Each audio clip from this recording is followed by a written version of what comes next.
أعوذ بالله السميع العليم من الشيطان الرجيم. بسم الله الرحمن الرحيم.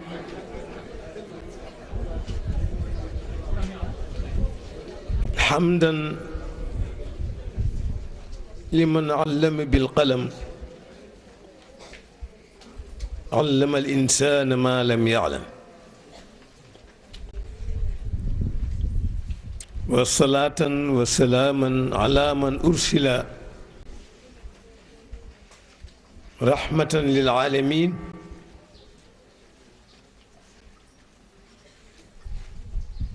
ومعلما للخلق جميعا، سيدنا محمد وعلى آله وصحبه ذوي العلوم والمعرفة ومن تبعهم في ذلك العمل الجليل إلى يوم الدين بكل ما يتطلبه الدرس من إعداد والإشراف على أحوال التلاميذ والسهر على تصرفاتهم إلى غير ذلك من المواصفات المطلوبة في حق المعلم المثالي. ولتعلموا أننا سنبذل قصارى جهودنا لتطوير المعهد بكل الوسائل الحديثة وبصدد بناء سكن الأطفال في أقرب وقت ممكن، بالإضافة إلى مكتبة ومسجد وقاعة خاصة للحاسوب ملحقة به. فعليكم ثم عليكم ثم عليكم القيام بواجباتكم دون أدنى تقصير، فعيوننا ناظرة إليكم وعقولنا واعية بكل ما تمارسونه من تصرفات، فكونوا جميعا مواضع ثقتنا وثقة الحضرة، فأنتم رجالها وأهلها ومستقبلها في أيديكم، وعلى أواتقكم تقع مسؤولية التوجيه والإرشاد والتثقيف. وقل اعملوا فسيرى الله عملكم ورسوله والمؤمنون. وختاما نجدد شكرنا لكم جميعا على ما تبذلون من جهود لتعليم وتربية أبناء المسلمين،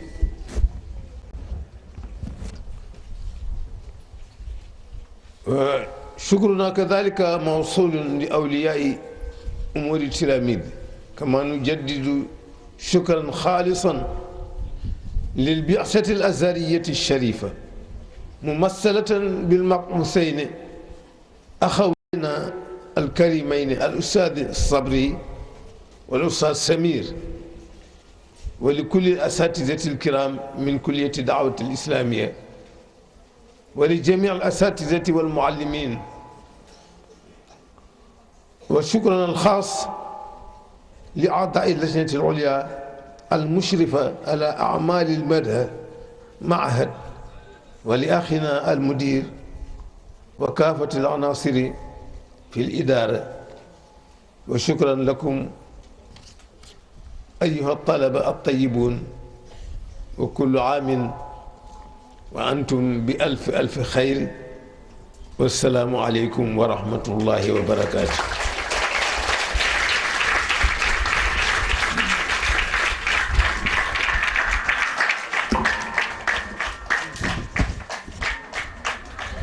ñu di ko confirmer, école kër Seydil Hadji Malick yëpp la, wax ma sax kër Seydil Hadji, waaye école yu jullit yëpp la. tariqa bu mu neex, mbooloo mu neex, citoyen bu mu neex, boo ñëwee ubbil nañ la bunt yi nga inscrire sa doom pour ñu jàngal ko. muy première école nag bu ñu taxawal fii ci dëkk bi mu laaj itam muy yokk di dox loolu ñu ngi ci des na tuuti ñu commencé internat bi su ko defee ñu ñëwaat nag tey rek ziar si leen yéen waa école bi yëpp ñi ko jiiteeg jàngalekat yeeg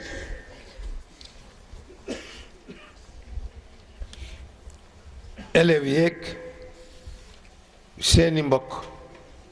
muy parents d'élèves yi ak Seydi Fajara mi nga xam ne moo ko jiite tabarakallah muy loo xam ne moom lu mag ñi yàgg bëgg la. Combien de fois la Alxaaji Malik taxawal jàngukaay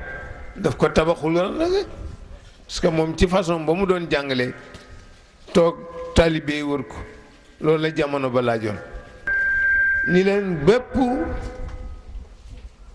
communauté bu mu mën a doon te xam-xam lalu ko communauté ba lu mu wax njaaxum la lu mu def njaaxum la xam-xam itam bu ko yar lalul amul njëriñ lu tax ñu naan jàngalekat ak yonente yam mooy yonente day yar di jàngale jàngalekat it rolam mooy yar jàngale te xam-xam ku ko wut rek am ko koo gis mu wut ko amu ko daf ko joxul àqam waaye ku ko jox àqam rek am ko ndax dara du ko joxe lu dul jàng boo jàngee rek am xam-xam lu sa xel naqari soo jàngee xam lu sa xel neex te jàngoo doo xam tus